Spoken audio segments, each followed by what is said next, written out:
Town of Western Civic Affairs. Thanks for joining us. You know, it's 2 days after an election in the town here, primary, which was a bit upsetting in many ways. As far as the people, 87 or so, maybe 83% voted for Ann Rydell Weaver, and she took that position. Granted, it's only the primary. Anything could happen coming up. So we don't know where it's going to be in November when the election actually takes place. But I guess that's yet to be seen. But we've also got a new clerk coming in here in November, hopefully, if nobody challenges her, Melissa Rowland.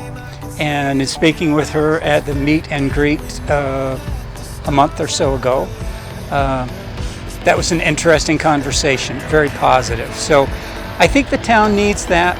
I think the town needs the ability of someone who can keep up with everything that's being put on their plate. And if she's going to take some of the secretarial positions along with the town clerk responsibilities, that's going to be a hefty project for her to take on. I did ask her a couple of questions at the meet and greet.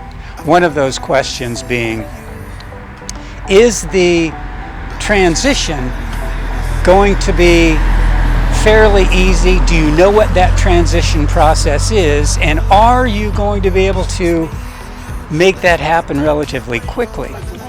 It's going to be a learning curve. There's a lot that I don't know. No, I've got my couple courses that I need to take, and Awesome. They're lined up for this summer, and we'll go from there. So, from what you know of the process, if you get into position, what is that going to be like on, when do you start? Would it be January 1st? Yep, January 1st. Yep. So, All the positions in the town start on January 1st. So what do you foresee that day or that week is going to be like for you? And is there, I know. You know what? I don't know. I'm trying to get through the primaries first. After the primaries, then we'll kind of get, more settled into that. Do you foresee any kind of a shadowing? I would like to think that, she's going to be very, upfront and helping, and I'm confident that she will do the right thing. Now, my question with respect to any of the positions that are being filled is, are they required to have any kind of a shadowing or support system in place? I'm not sure if they have to, if they're supposed to. Like I said, I haven't looked too far into it. I'm waiting till the primaries are done, and then if I win the primaries, then I will, you dig in a little deeper. So that is going to be an interesting process for us to follow, along with her to actually go through. And hopefully we'll be able to follow that progress.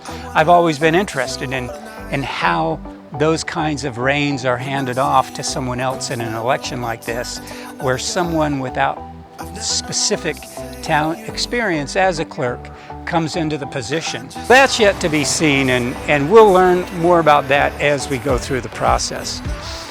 As far as the other position, town supervisor, that looks like it's going to be pretty much the same situation with respect to learning the process without the experience. So that's going to be a challenge as well for Ann Rydell Weaver. No. I have experience supervising, not town per se.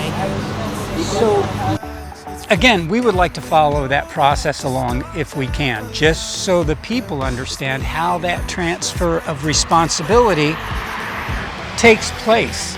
Hopefully it isn't just dumped on somebody's lap. Here you go, here's all the paperwork, have at it. I'm thinking a shadowing of a week or two or something like that. But then again, I've never followed this that close, so I have no idea. But that's a little bit about what's happening around Western today. Tonight at 7 o'clock is the 100-year anniversary at the library just down the road. We're going to be there for that. I think that's going to be interesting, especially if Senator Joe Griffo comes in to speak. I'd really like to take a few minutes and talk with him if he would let us, but we'll see about that as well. That's going to be an interesting thing. We've got Stephen DiMaggio who's going to speak tonight. We have the current town supervisor, Diane Butler, who is also going to speak tonight. So we'll go down there, we'll take a look at the library. We'll also take a look at the tennis court that they're going to refinish. That could be a pretty expensive task. Up to $35,000 has been approved for that task. So we're going to look at the condition of that and kind of see, you know, where it's going to go. They're looking at tennis courts and pickleball courts there.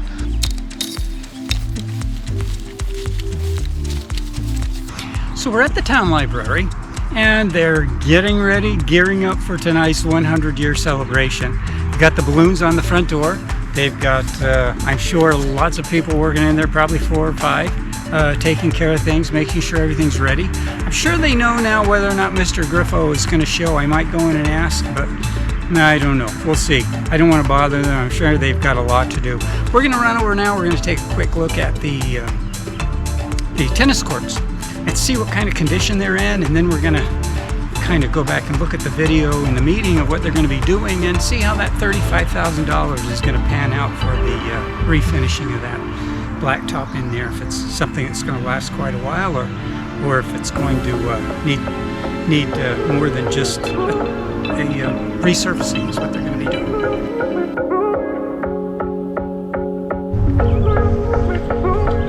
Okay, let's see what we got in here.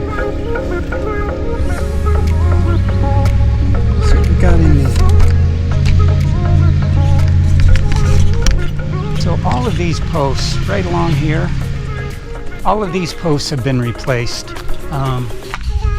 all the way down to, let's see, 1, 2, 3, 4, 5, 6, 7.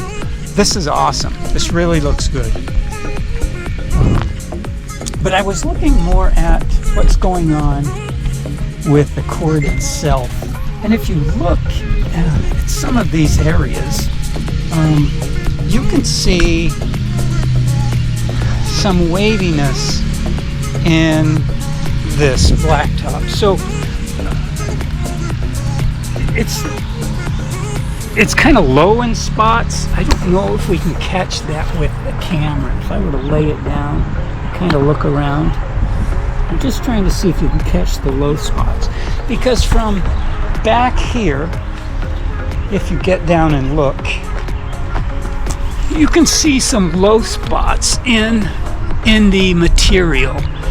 I don't know how that's going to impact the play, because I'm not much of a tennis person, so I just don't know how it's going to impact the play. But as far as the subsurface or the surface of this material, I can't see very many cracks in the material itself. So this is in rather good shape. It's in rather good shape for an old tennis court that hasn't had a lot of work done to it. I mean, there are pits. You can see how this, you know, it just goes down here. There are some areas where this just kind of fits inside there, and I can reach underneath it. But there are no gaping cracks, at least on this side. You can see the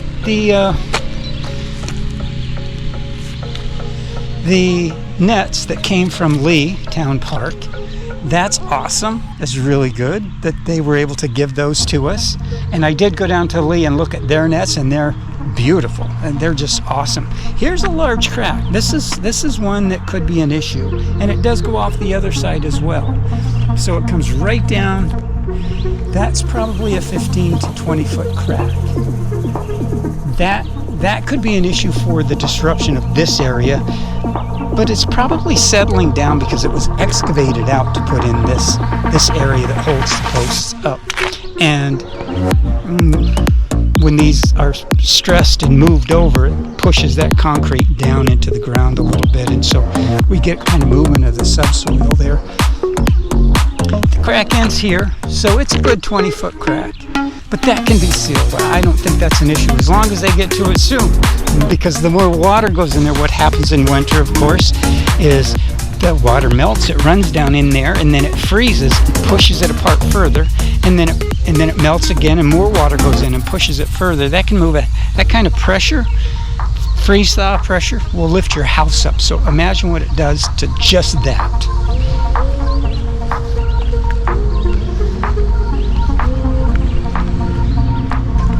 I'm thinking this looks pretty good.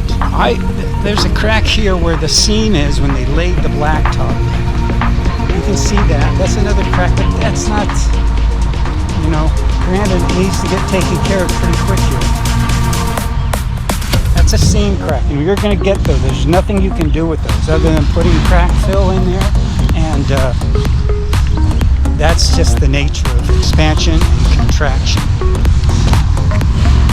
Hardware here is so-so, but it's going to work, I suppose. It's old, but it'll hold up, it'll work. See if we've got anything else going on over here. Just to the main field. And I don't see anything crazy in this main area here.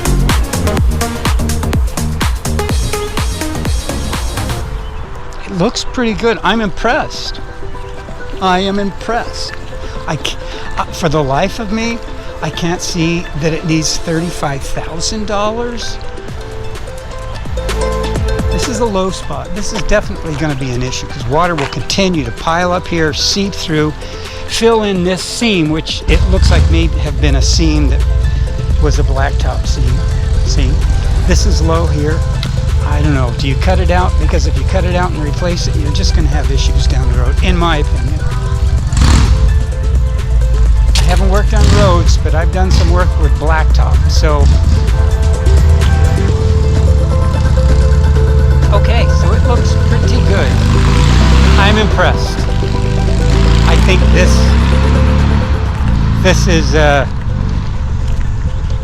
definitely an easy job.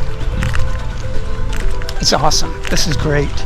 This is great. And if the quality of the materials that they put into this are good materials, and nice, expand and contract with the temperature and the amount of snow that we get here, the temperature ranges are massive. So if that works, that would be awesome.